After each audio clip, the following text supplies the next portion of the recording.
তোমরা সবাই কেমন আছো? আজকে জামাই ষষ্ঠী উপলক্ষে মা কত আয়োজন করেছে।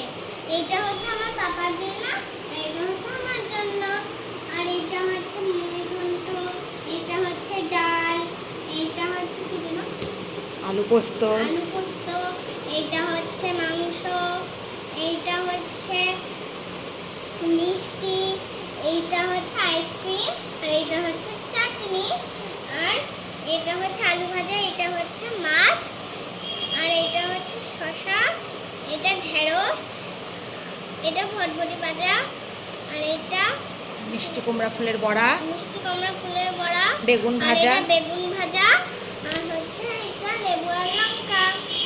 ডাল বলেছো, মুড়িঘণ্ট বলেছো, হ্যাঁ। আর এটাই আম আর শসা।